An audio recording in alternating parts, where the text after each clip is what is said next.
A new type of mammography this Breast Cancer Awareness Month. That and more, just ahead.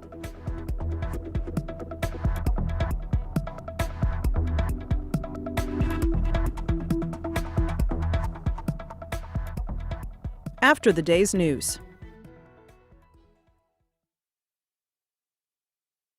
Live from NPR News in Washington, I'm Corva Coleman. This year's Nobel Prize in Physics is going to 3 scientists for their work on climate change and the modeling of complex systems. NPR's Jeff Brumfield has more. Sukaro Manabe and Klaus Hasselmann shared half the prize for their early work on modeling climate change. According to the committee, it was Manabe who, in the 1960s, built one of the first computer models showing human-produced carbon dioxide would cause the Earth's temperature to rise. Hasselmann's work about a decade later showed that even though weather was unpredictable, changes to climate could be foreseen. The second half of the prize was awarded to Italian physicist Giorgio Parisi for fundamental work on seemingly chaotic systems known as spin glasses. Parisi showed hidden rules govern the randomness, and those rules can be applied to many other fields of science. Jeff Brumfield, NPR News. A Facebook whistleblower will testify this morning before a Senate panel. Frances Haugen alleges Facebook is aware that its platforms, including Instagram, need to be safer, but isn't taking appropriate steps. Facebook strongly disputes this, saying it prioritizes user safety. Facebook is a financial supporter of NPR. Dallas-based Southwest Airlines is the latest carrier to require all of its employees to get vaccinated against COVID-19. From member station KERA, Bill Ziebel reports on the mandate, which stems from President Biden's COVID action plan. Southwest Airlines says after a thorough review, it determined contracts with the U.S. government require full compliance with the federal vaccine directive. So it's giving all 54,000 employees until December 8th to get inoculated. Southwest is the latest to join other carriers, including JetBlue, United, Alaska, and American Airlines, on insisting its workers get vaccinated against COVID-19. Southwest CEO Gary Kelly encouraged every employee to meet the directive as quickly as possible to ensure job security for all. Those who choose not to must be approved for a religious, medical, or disability accommodation. I'm Bill Ziebel in Dallas. A federal opioid trial has started in Cleveland. The nation's biggest pharmacy chains are accused of helping fuel the opioid epidemic. The chains are CVS, Walmart, Walgreens, and regional company Giant Eagle. NPR's Brian Mann reports it's another case linked to the nation's opioid epidemic. There is a lot of money on the line, as well as these companies' reputations. This trial in Cleveland is widely seen as a test case. It'll help establish what, if any, liability these corporations bear for the opioid crisis, not just here, but all over the country. If this jury says these companies are on the hook and should pay to help solve this crisis, it could eventually cost these firms billions, maybe even tens of billions of dollars. NPR's Brian Mann reporting. Walgreens and the Walton Family Foundation are financial supporters of NPR. This is NPR. And this is WJCT News 89.9 in Jacksonville, 4 minutes after 9 now. As flu season begins, health officials are urging people to get vaccinated. Health News Florida's Christina Loizu reports that fewer flu cases last season may lead to more cases this season. Though the peak of Florida's flu season isn't until January and February, health officials say there is a chance it could arrive earlier this year. Dr. John Sennett is the chairman of internal medicine at the University of South Florida's Morsani College of Medicine. He says every time there's a mild flu season, it's followed by a severe season. The basis for that is that there is no leftover immunity from the year before. So you will see more people infected and more severe disease. Social distancing and masking due to COVID-19 helped keep the flu from spreading last season, but many of those measures have now been lifted. Sennett says people should get vaccinated for both the coronavirus and the flu to prevent the chance of what public health officials are calling a twindemic.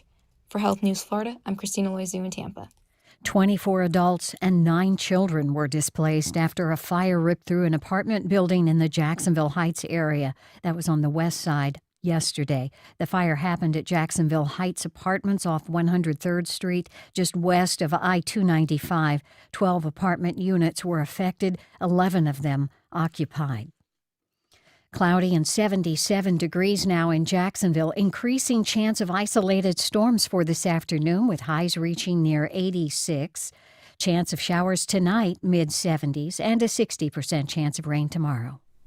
Support for NPR comes from NPR stations. Other contributors include T. Rowe Price, offering a strategic investing approach for investors seeking to close the gap between what they've saved for retirement and what they'll need to reach their goals. T. Rowe Price. Invest with confidence.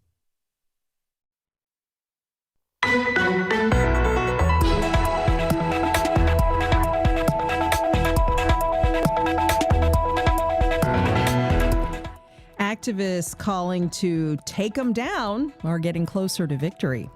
Good morning. We're live from Studio 5. I'm Melissa Ross, and this is First Coast Connect. Thanks for listening. Just ahead this hour, why one of the last big city statues honoring the Confederacy could finally soon come down. Give us a call, 549-2937. Then later, bold plans to activate the downtown riverfront are moving ahead this month. We'll tell you how you can be part of that conversation. But first this hour, the City Council could soon decide the fate of a monument to the Confederacy that is still standing in Springfield Park. Mayor Lenny Curry's administration says legislation will soon be filed to move this monument. It's going to cost around $1 million.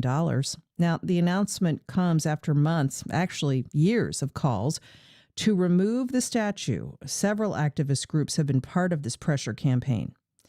Now, you might recall the statue of a Confederate soldier came down in James Weldon Johnson Park. At that time, at the height of Black Lives Matter protests in the city and the country last year, the mayor promised to get rid of all monuments and markers of the Confederacy. Let's talk to two people with so much skin in this game. They've been pressing on this issue for years. Ben Frazier of the Northside Coalition of Jacksonville is on the line. Hi, Ben. Good morning to you. Good to have you. Also joining us, Dr. Tammy Hodo of the consulting firm All Things Diverse. Dr. Hodo, good morning. Dr. Hodo, are you there? Yes, I'm here. Hey, good morning. And already getting your calls, everyone. What are your thoughts about the news that legislation will soon be filed to take down a monument to the Confederacy in Springfield Park? 549-2937. Emails to firstcoastconnect@wjct.org. Tweets to @MelissaInJax. Dr. Hodo, I'd like to begin with you, since it's my understanding you were part of a committee that advised the city on this whole process. What's your reaction to this news? Well, I think it's about time. People need to recognize that these monuments were put up after the Civil War, and they were put up with an intent to basically instill an ideal of where those of African American descent should be allowed and where they should not be allowed. Reality is that this monument was put up, again, long after the lost war. The Florida legislator actually paid for more than half of the cost to put it up. And I know people are concerned with the cost, but reality is at some point it's going to have to come down. It is a really sad part of our American history. And as a veteran of the United States military, I find it despicable that it's still up.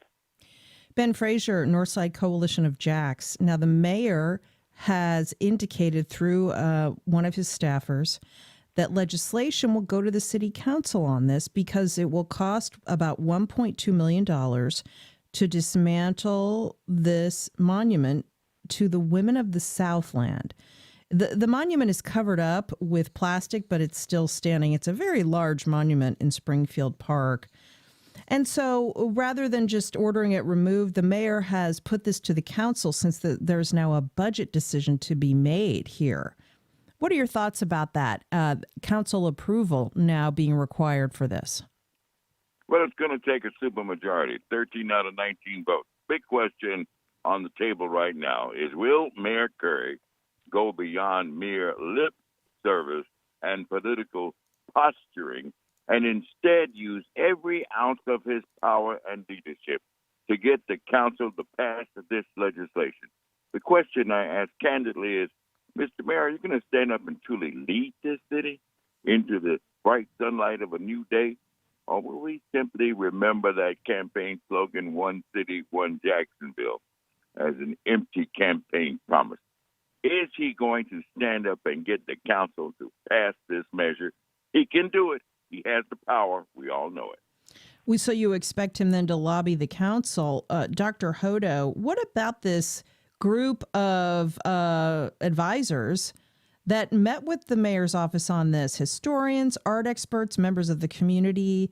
There was some discussion about moving this monument somewhere else because some people see it as an important piece of art. And so is that maybe why this has taken so long for this announcement to come? I'm not really sure, Melissa, but I mean, we did indeed meet. We talked about the monument. We talked about the harm that it imposes upon people as we see that, particularly those of African American descent, to include myself. And we spoke about the need for it to be removed. We understand that people see it as an art form, but I think that people also need to recognize the damage that it does. You know, if we look at the monument, we see a woman with her two children, but people are not very empathetic in regards to what about the slaves that had their children ripped from their arms and sold off as property. So I think that, ideally he has taken into consideration what we as the committee stated and requested, and that may be part of the reason that it has taken this long, but we've finished meeting quite some time ago, so the timeline kind of doesn't match. Now, the report that was issued earlier this year said that these monuments must no longer stand as they have in celebration of the Confederacy, but that they could remain as historic structures. Ben Frazier, we don't know yet whether this monument will stand somewhere else, maybe in a private setting. We don't know the answer to that yet, do we? I think what we need to address is why we want it moved. Listen, we get it. It's made of metal, marble, and stone. What the Confederate monument's doing to us is not really hurting us. I've heard that argument a million times before. Folks, this monument must be removed because of what it represents. Racism and bigotry. This city must begin to take a strong and courageous stand against racial hatred and injustice. That's what we need to hear this mayor talking about. We don't need to hear about politics. They need to take care of this monument and take it down. You want to talk to me about how much it costs? Well, let me ask you this question. How much money was made on the sale of 4 million slaves? How much money was made on all the cotton they picked? What about the price tag on all their blood, sweat, and tears? What about the trauma, as Ms. Hodo mentioned just now, Dr. Hodo mentioned, about parents and children being separated? Listen, in the end, the city is just going to have to pay the cost for the mistakes of the past. We need to acknowledge that racism is expensive, folks.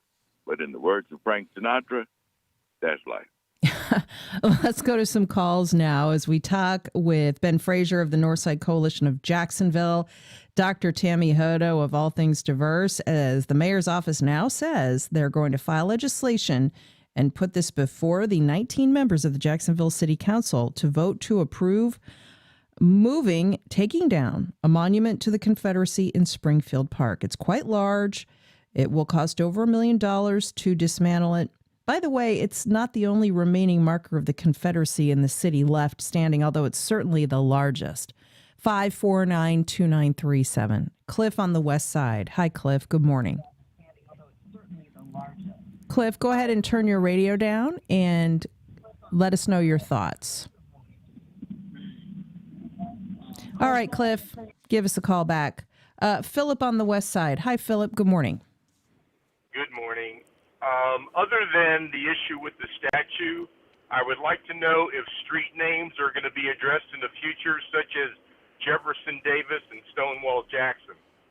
Yeah, that was what I was referring to, Philip. Thank you for that. Dr. Tammy Hodo, there are other place names and such around the city that still bear traces of the Confederacy. Will you and Ben, will you continue to press on those?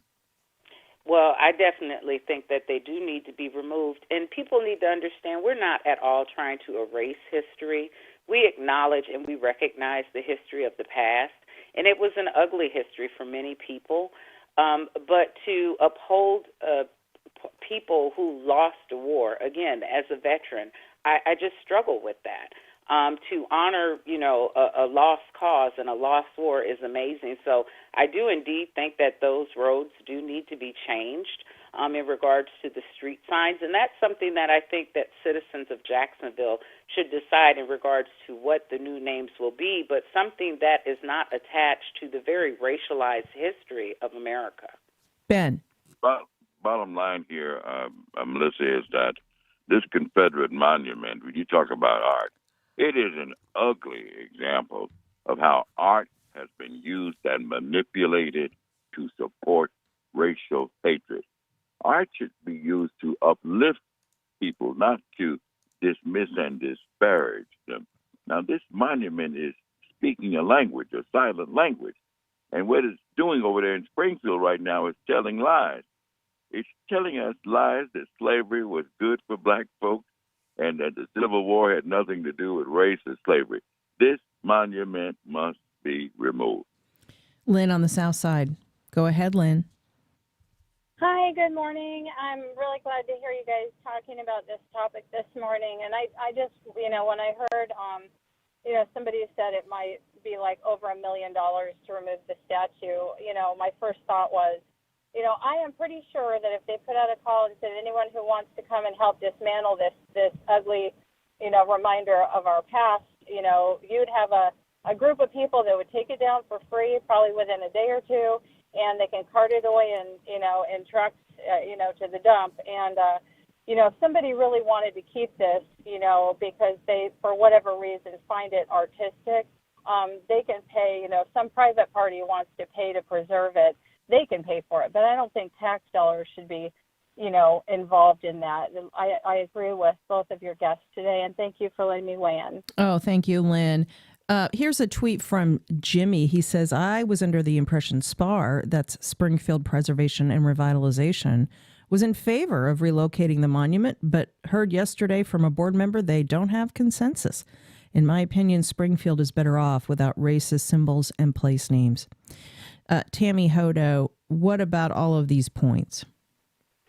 So I do understand that it is a piece of art, and it may be something that some people like, but I am concerned, and the board did express our concern about giving it over maybe to the Daughters of the Confederacy or whomever erected the monument, because we've seen before in other cities when that has taken place that people have gotten some farmland and re-erected the monument, and it becomes some type of very racialized shrine. So that's our concern with that, is that that's what will happen. And again, this is a very real, raw, ugly, racialized past of America that we need to not forget, but have real conversations about. But we don't need to continue to have the monuments up, which, again, were not erected until we had the Jim Crow laws put in place and after the Civil War was lost. Mm-hmm. So but when they were erected, Dr. Hodo, when they were erected, this Mr. Newman put this up. He built it as a temple to the Confederacy. If you read his very words about the reverence he had, he said he built it like the Greeks built temples to God. This is a temple to the Confederacy. It should be dismantled. Here's an email from Curtis. The city can get over half of the money to take it down that they just gave 3 city council members. That's a burn on the city council voting to give themselves American Rescue Plan money for their various nonprofits. Dr. Hodo and Ben, the city council isn't in the best place right now when it comes to public opinion. There is a fair amount of outrage about that move they made in the middle of the night, I need to point out. Essentially voting without any oversight or due process to direct nonprofits that they control federal dollars as part of the American Rescue Plan and such. Other nonprofits really aren't too happy about it. Some of them are afraid, aren't comfortable talking about it publicly because they depend on the city for dollars. I think you're right. But what that does is it gives us the overarching issue that we're dealing with here. What we're talking about is ethics and morality. And that's what goes through what happened on that night when they give that money to the city council folks and what we're talking about right now. Removing the Confederate monument must be based on a deep and abiding sense of justice and righteousness. Does Mayor Curry have that? Is he prepared to concede, to confess, to acknowledge, to accept that racism throughout American history was wrong and that is what leads him to want to remove this monument? Or is it just a political posture he's making? We need to know that the mayor is going to stand up and lead us into the sunlight of a brand new day. He said one city, one Jacksonville. Is it real, or was it just a campaign promise? By the way, Ben Fraser on Facebook, Mary writes, will Ben Fraser run for the currently open city council seat, referring, to, I think, to the death of the late Tommy Hazouri? Well, Tommy was a friend of mine, and I assure you, I have absolutely no political intentions of doing any such thing. I'm flattered that she would say that, and we needed a moment of levity in this conversation this morning. Thank you, ma'am, for your sense of humor. Wells Todd on the south side. Wells Todd from the group Take 'em Down, Jack's on the line. Go ahead, Wells. Good morning, Melissa. I think this statue itself is the most egregious one in this town because of I'm sorry, I just came from the dentist, so my mouth is kind of numb. You got some Novocaine slowing your roll? Yes, I know that do. feeling. Yes, okay. I do. We'll work with it. Yeah. And what this thing represents also, what Tammy and Ben have already said, but it also represents the what was used against African American men, the Lost Cause and the Daughters of the Confederacy. All right, what they did to destroy Reconstruction. One of the tools they used was to say African American men were brutes, they were ignorant, and what they wanted to do was rape as many white women as they could. This was used to chase black men away from the polls after their right to vote was taken from them. This was used, this egregious, foul thing that they used against the black community. They used it to destroy the black community. They used it to invade the black community. We know about at least 100 massacres that occurred and towns and communities that were burnt down because they would say, a black man looked at a white woman. Or a black man touched including Rosewood in Florida. Yeah, people were lynched. The community of Rosewood, Florida was destroyed over these kinds of racist myths. And exactly. so, yes. And that's why this statue, out of the statues that are here, is the most egregious, in my opinion, towards the African American community. Thanks for that, Wells. And I'm glad you got your dental work done. It's a reminder to us all. Let's all get that done. Cliff on the west side. Hi, Cliff. Back with you now. Go ahead. Hey, yes, I do not believe that the taxpayer should have to pay for this statue to be moved. Because in Florida, there is a lot of, I guess you could say, Yankees that live here. That's what everybody called me when I first come down here, as a Yankee. And, I believe that, we fought on getting the right thing done for the black community. Thanks, Cliff. Okay, Tammy Hodo, this now goes to the city council. They need 13 of 19 votes, a super majority. That might be difficult to attain, as others have noted, for a capital improvements amendment. Your thoughts about the next phase of this? Well, I think it's important that the city council think about what empathy is, and that is putting themselves in the mental shoes of others. For those who feel that this should remain, provide some justification. Because reality is that if you put yourself in the mental shoes of others and you try to be empathetic, you will understand why we believe that the monuments do need to be taken down. And just remember the history of this country when the monuments were erected and the true intent of the monuments. It wasn't to celebrate art, but it was to celebrate oppression. And to continue to limit the rights of those, of African Americans, and that's problematic. So again, I just ask that they think about this in an empathetic manner and consider their constituents and how this could, basically impact their future in City Council. And we'll follow it. Thank you, Dr. Tammy Hodo of All Things Diverse and Ben Frazier of the Northside Coalition of Jacksonville for joining us. Thank you. Thank you very much for having us. And much more still ahead. Later in the hour, how a new type of mammogram now available in our area is using contrast dye to get a more accurate result. But up next, a look at the ambitious plans to activate the downtown waterfront. We'll be right back.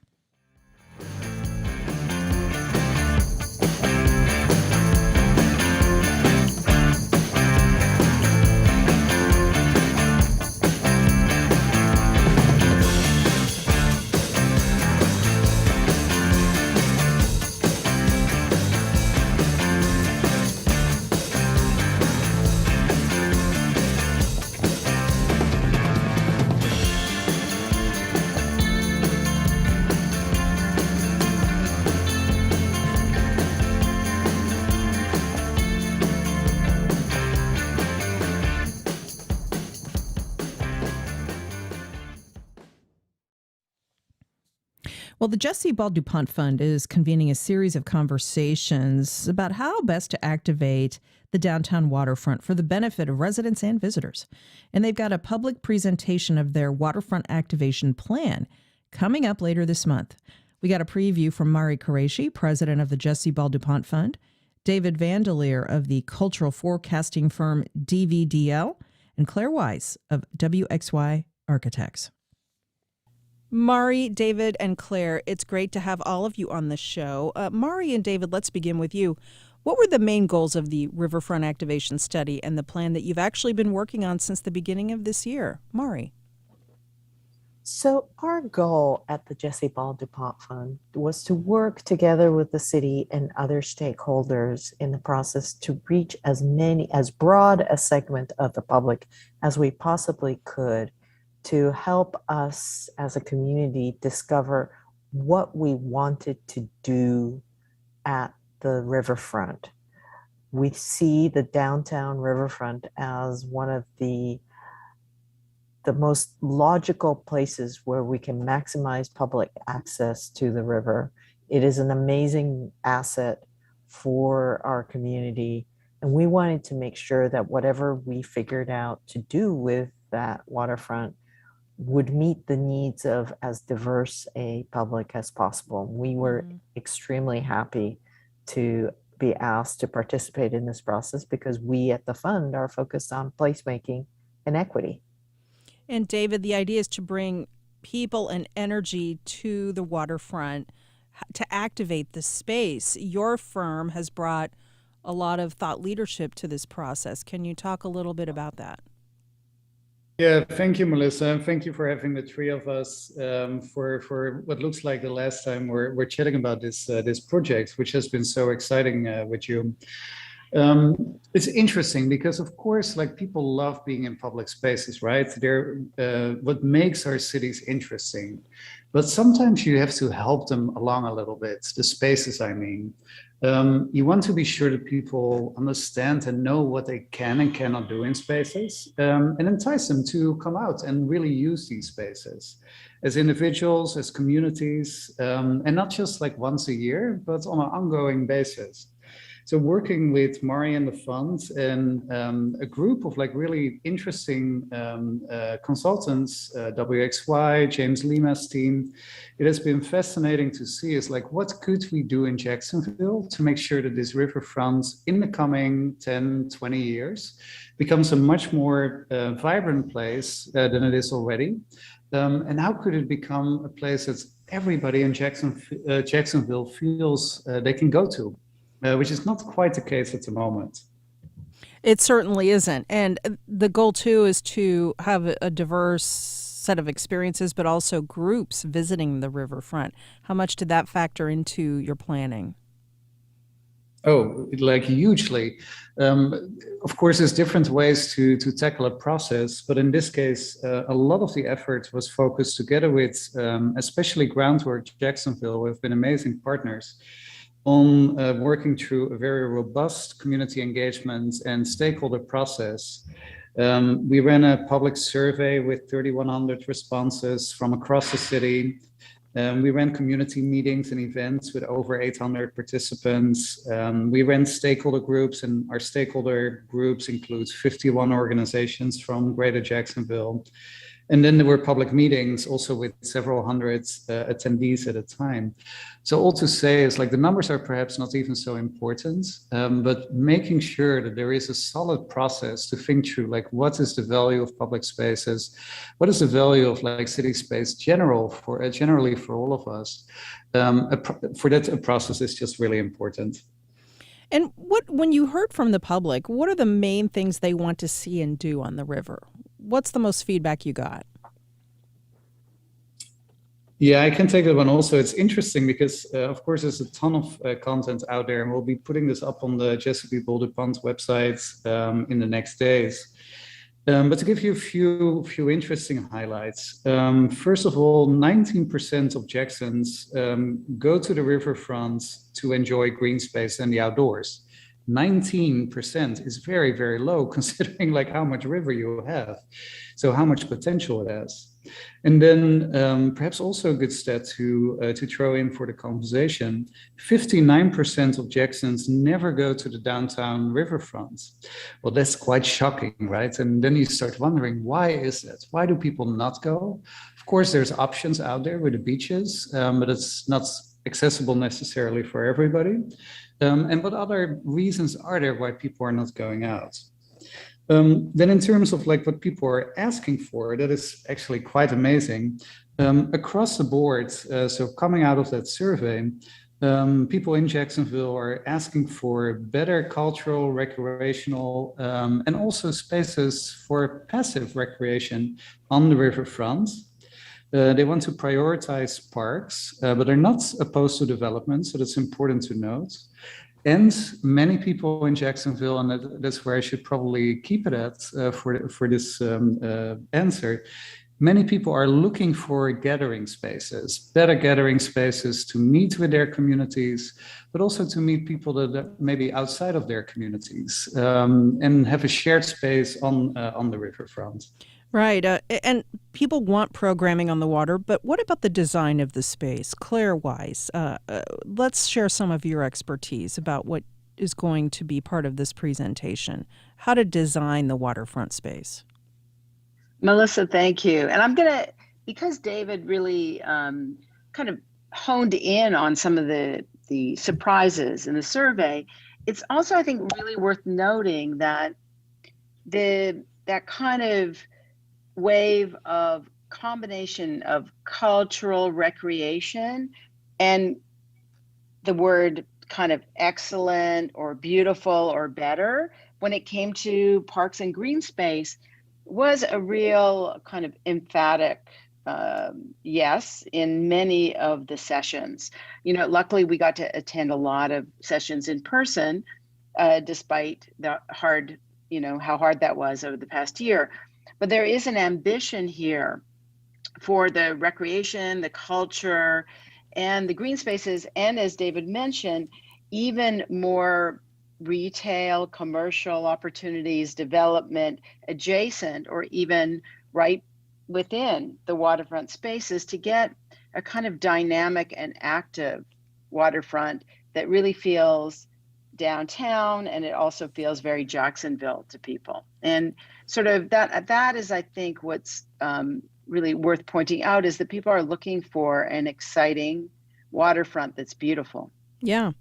Let's go back to Mari Qureshi, Jesse Ball DuPont Fund. A big public presentation about this is coming up on October 19th. What will you be sharing?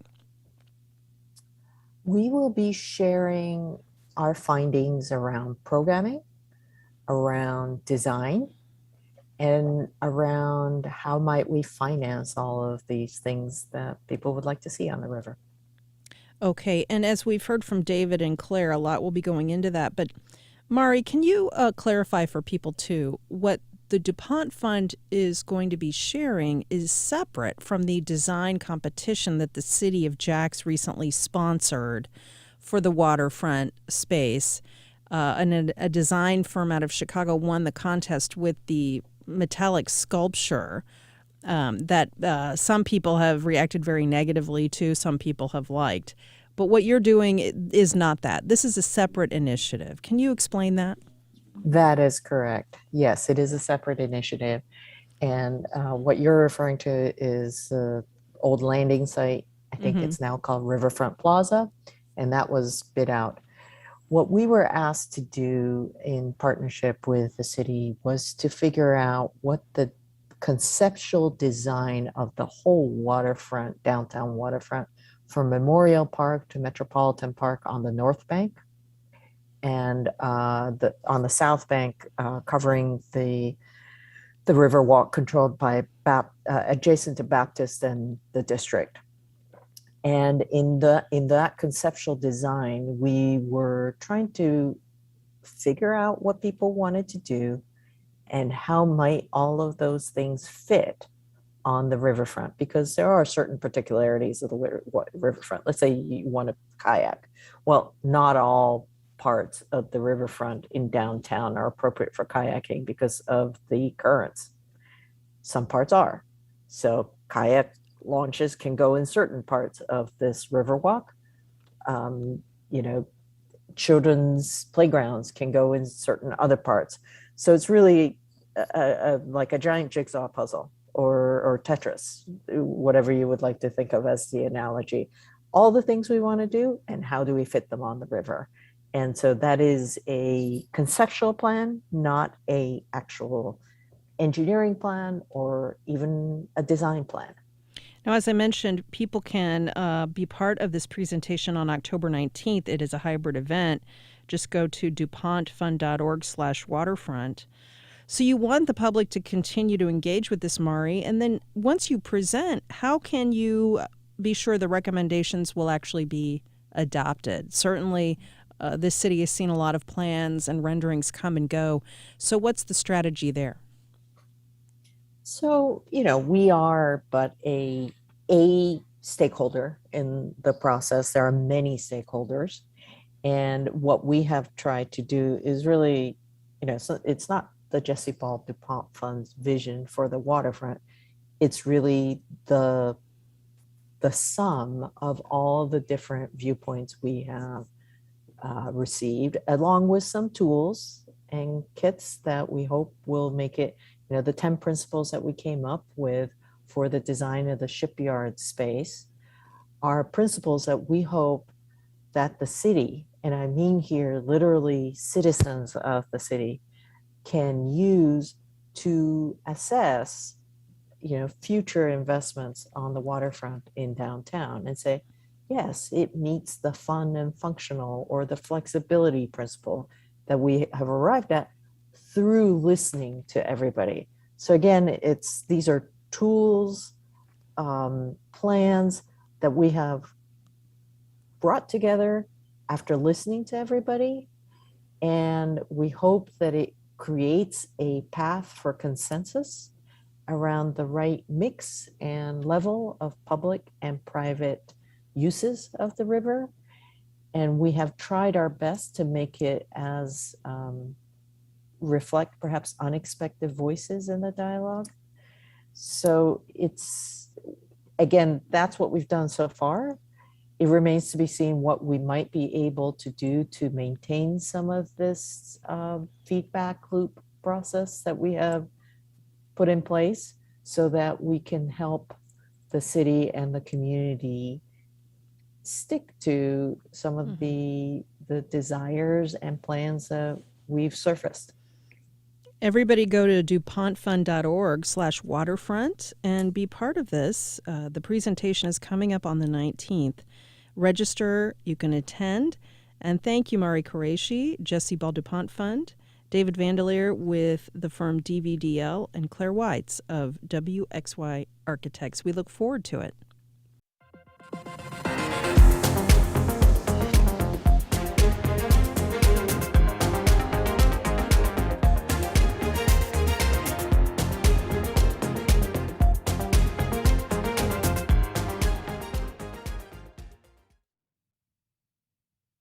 Speaking of the river, algae bloom toxins in the St. Johns River are raising serious concerns.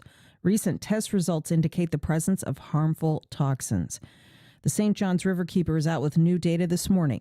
Riverkeeper Lisa Reineman is on the line. Hi, Lisa. Good morning, Melissa.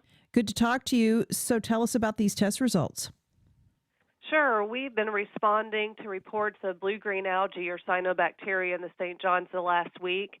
And sadly, we're seeing high levels of toxins. In fact, in some cases, 300 times more toxic than safe recreational standards that are set by EPA. Now, this is by far from the first time we've heard the alarm sounded about blue-green algae in the river. How does this compare to other blooms? You know, each one's different. What we're getting consistent, persistent reports throughout Duval County, and we're not seeing it from bank to bank like we saw in 2005.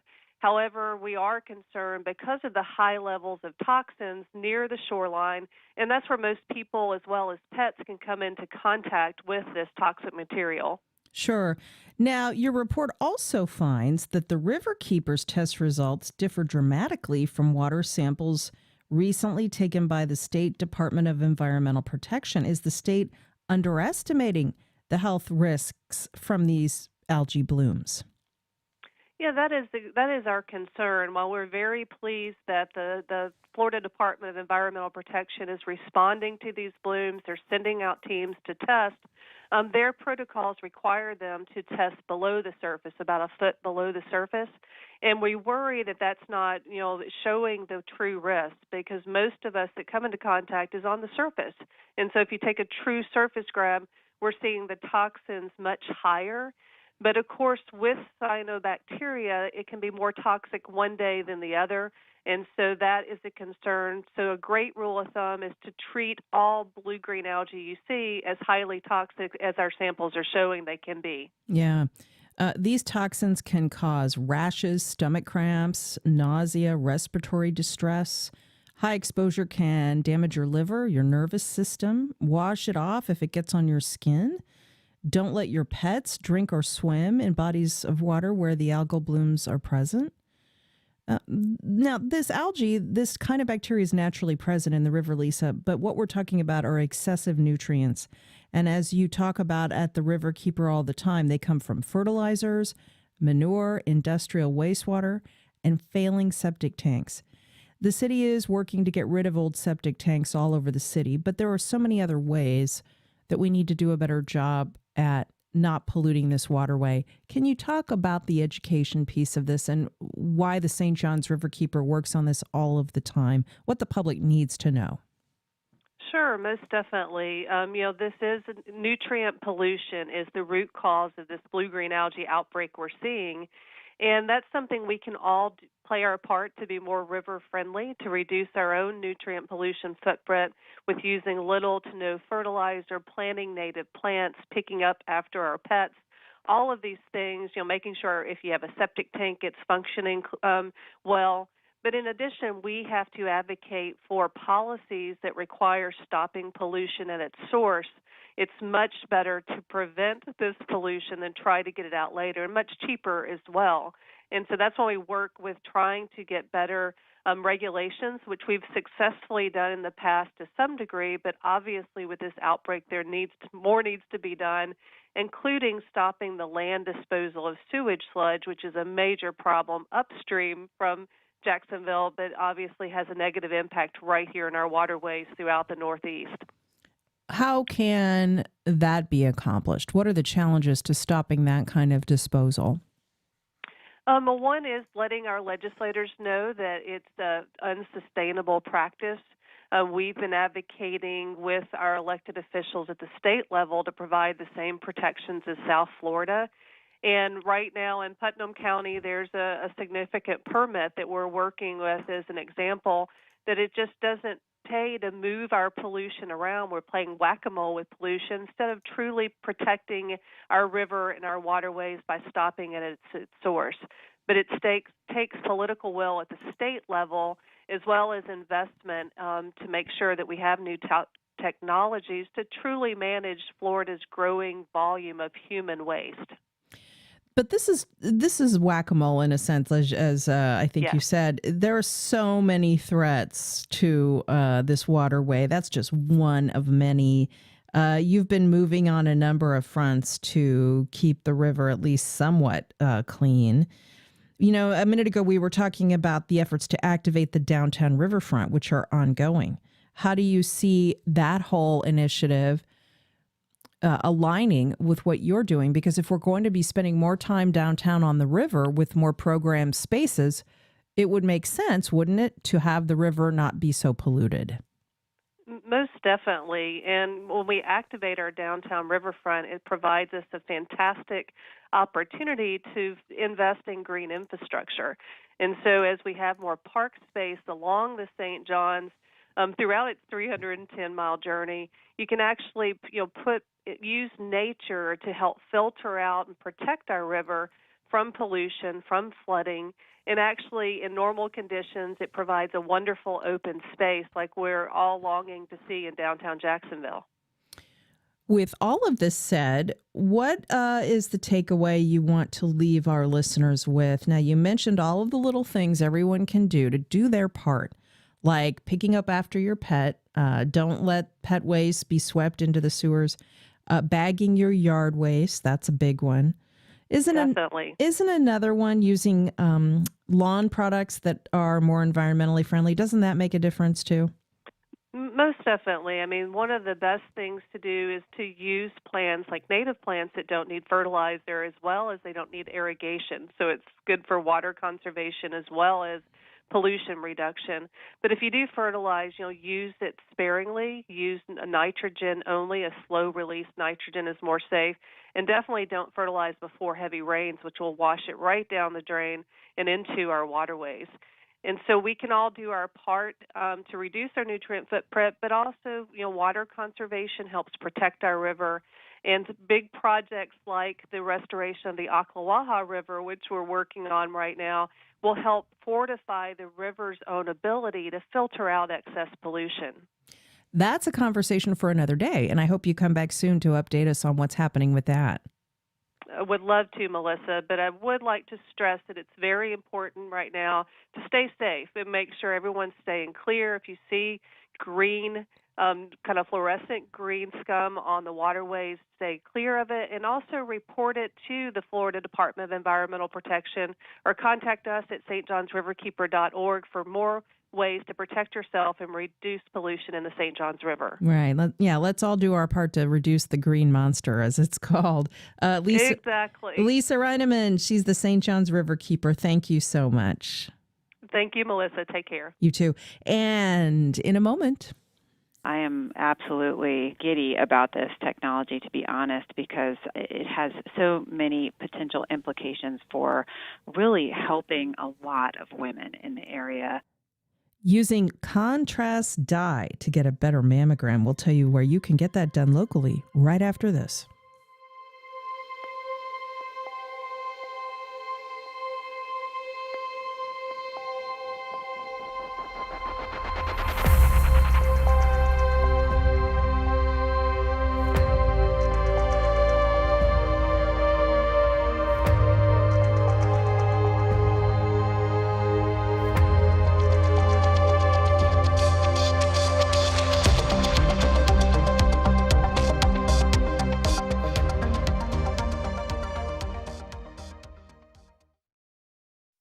Dr. Talithia Williams, host of Nova Wonders, math professor, and passionate STEM advocate, will be the morning keynote speaker at Teach on Saturday, November 13th at the Hyatt Regency Riverfront. Hear from Dr. Williams and some of the best local educators at this day-long conference for educators of all grades. Visit wjct.org/teach for tickets.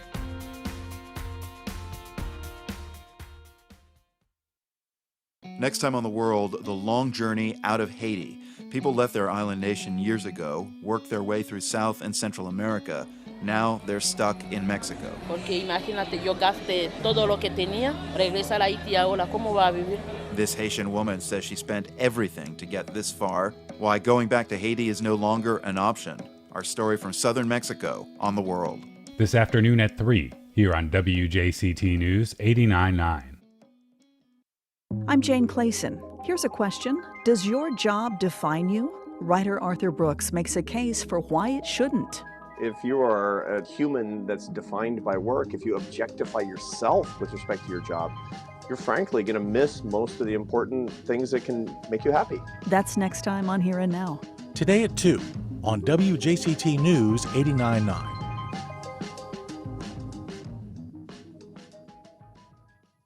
It's been said that the difference between tax avoidance and tax evasion is the thickness of a prison wall. New reporting from an international collaboration goes some way to confirm that corporations and the super wealthy have stashed away trillions that's either untaxed or taxed at a very low rate.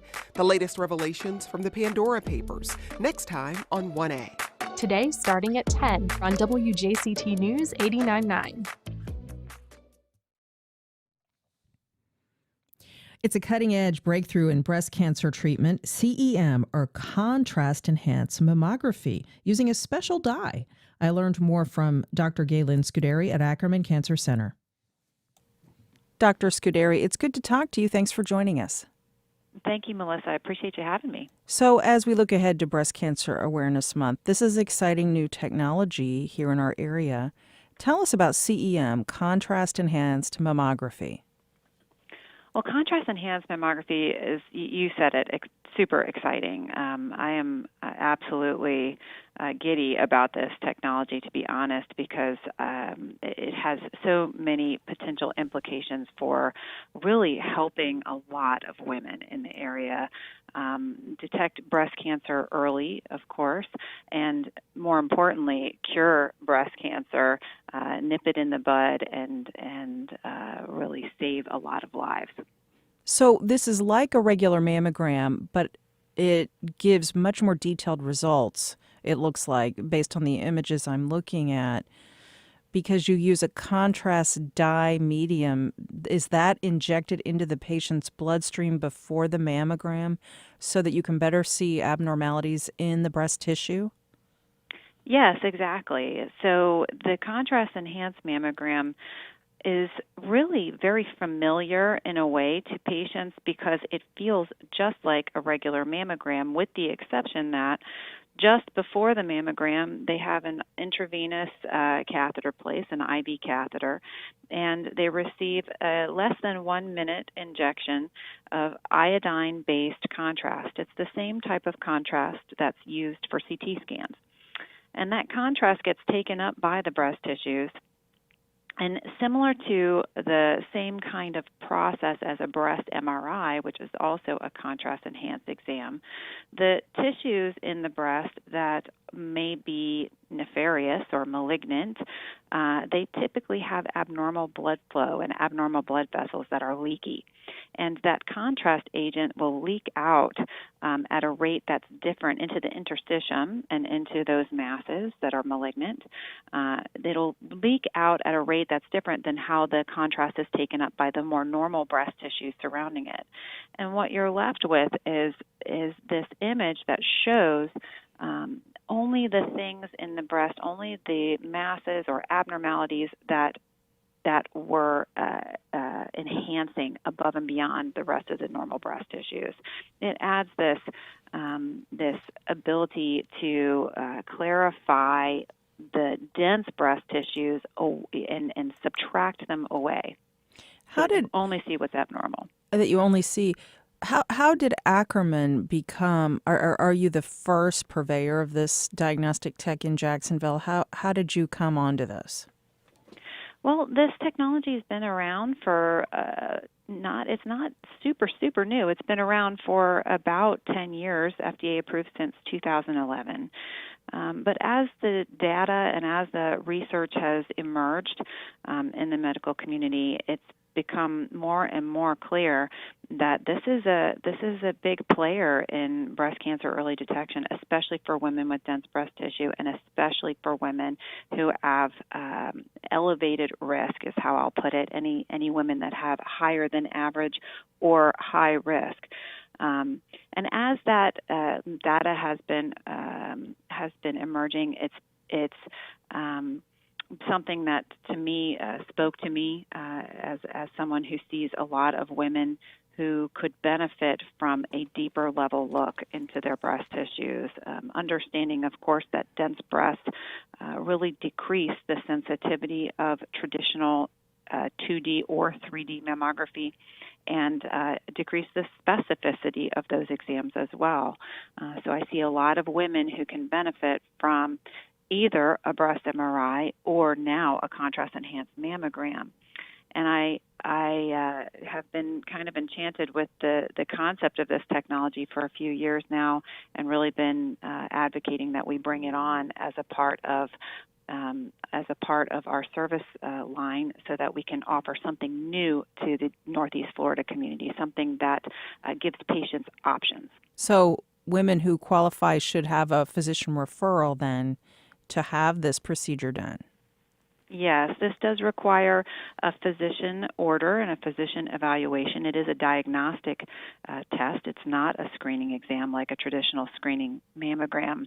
But I think that this is a good opportunity to make sure and highlight that just because this is an excellent exam doesn't mean that screening mammograms, traditional screening mammograms, are not still important. With Breast Cancer Awareness Month coming up around the corner in October, I think it's imperative that we highlight that screening mammography has been and still is the gold standard for early detection of breast cancer before it is clinically recognizable, mostly because it has reduced breast cancer death by at least 30 to 40% in the last few decades that it's been in play as a national screening initiative.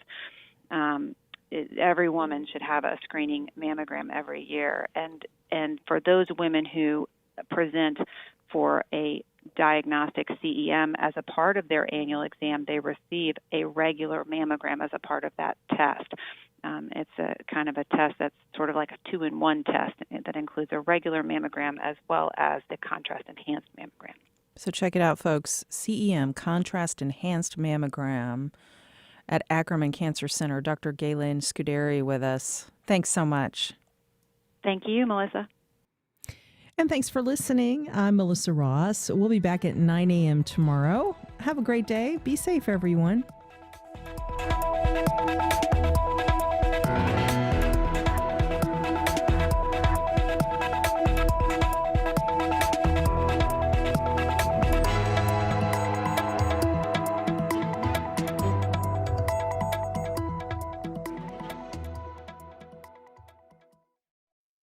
Support for First Coast Connect is provided by